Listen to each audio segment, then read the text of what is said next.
Shalom, everyone, and Madayao. I just had a live, but I'm going to summarize what I've read so far. I'm still not done reading the Bible because I'm reading it carefully and a bit slowly, I have to admit. I'm still in 2 Kings right now. And yeah, let me tell you, now that I'm older and, it's not the children's Bible anymore, I'm comparing different translation from King James to Ethiopian to NIV, all of those, because, there's some things that as I said, isn't translated well. It falls to mistranslation only because there are some Hebrew terms that we don't have a real translation to. So it's quite hard. It's like some of the things in Tagalog that cannot be quite translated in English or in Bisaya. Because Bisaya, I feel like, is even deeper than Tagalog. So, it's same thing with Hebrew. Some things just don't translate that well. But anyways, let me just summarize what I've read. In the second book of Moses, the Exodus. So Moses wrote 5 books that we know. Okay, so back then, the sons of Israel who came into Egypt, every man and his household that came with Jacob, Reuben, the eldest, Simeon, Levi, and Judah, who the scepter will fall on, Issachar, Zebulun, and Benjamin, Dan and Naphtali, Gad, and Asher. All the souls who came out of Jacob's body were 70 souls. 70 souls because most of these guys are already of age, maybe except Benjamin. Everybody had kids already, okay? So that's why there's 70.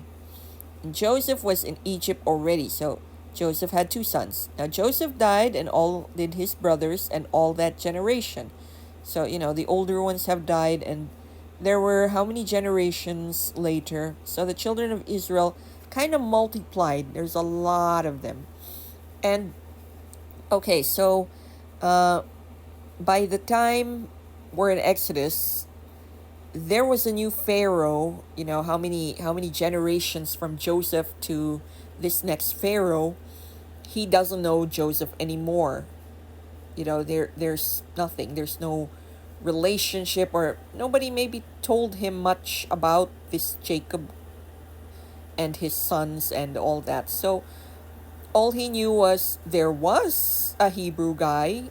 They moved in, and yes, his father made one of them minister, and that's about it. Maybe didn't get any more than that. So this king had no relationship with them, and well, let's just say he made forced labor on them. Okay, so it's not very it's not very kind to them.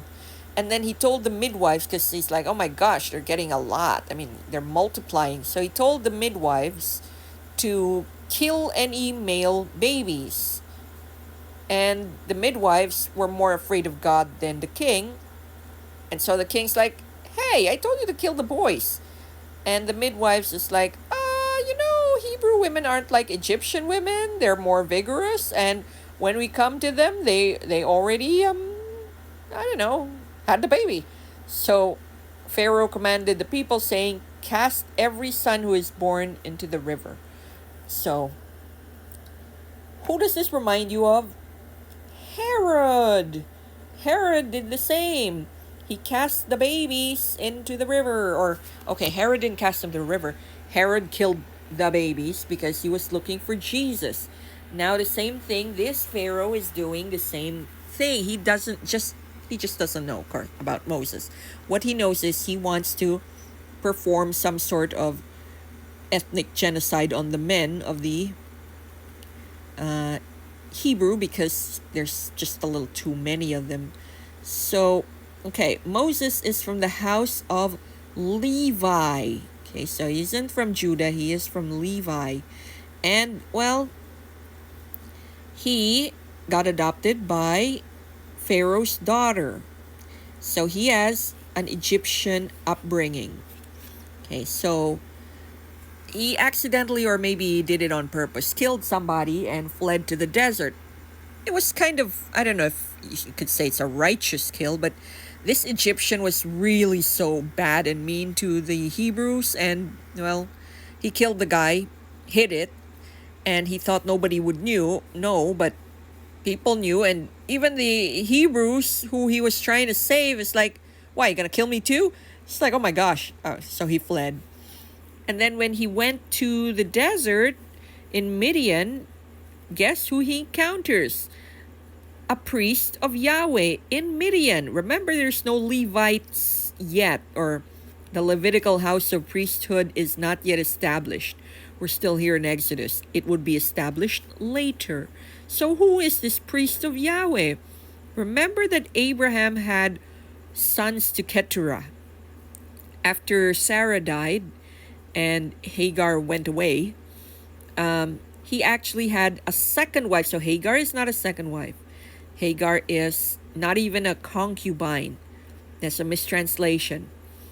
She's, I don't know how to translate that, but a handmaid is usually the wife's property. So essentially, Hagar is Sarah's property, and Sarah doesn't like her anymore. And as mean as Sarah is, she kind of junks Hagar away. Ishmael, sadly, is not acknowledged, so Ishmael is not legitimate son. However, Abraham married another Egyptian, Keturah, and Keturah had sons. One of the sons was Midian, and now he kind of gets his own country because they kind of multiplied and became the Midianites. And one of the priests there kept to the words of Yahweh. So he is the priest of Yahweh there in Midian. We don't know if he's in the same order of Melchizedek, but there's no explanation, and nobody can find an explanation. All we know is he is a priest, he has daughters, he's in Midian, and, well, Moses married into them. So he gave Moses Zipporah, his daughter, and they had 2 sons. And by that time, Moses was like 70 years old already. And so God calls him. So Jethro is the name of the father-in-law, by the way. And they have a very good relationship. So here, Moses, so he saw a burning bush. And it's like, oh, Moses comes closer. And he says, Hineni, here I am. There's another person who also answered the same thing when his name was being called. Who was that? Samuel. So when God was calling Samuel in the ark, in the temple, Samuel, and he answered, Hineni, here I am. So God says, don't come close, take off your sandal, for this place you're standing on is holy ground. And he tells him who he is. So this is also it is true that this is the translation of it, but that's actually also God's name. It's supposed to be Yod-Heh Vav-Heh. Okay, so his name, Yahuwah, Yahweh, however you want to read it. But Yod-Heh Vav-Heh. The translation to that is also I am who I am. So, okay, so he told Moses that I'm going to give you the land of the Canaanite, the Hittite, the Amorite, the Perizzite, the Hivite, and the Jebusite. And before you accuse me of saying, hey, you condone genocide, there is a reason to this. There are righteous ways here. Righteous killing, I guess, that you could say. Because these cities were very vile, very bad, like worse than Sodom and Gomorrah. So God decided the time of these guys have come to an end.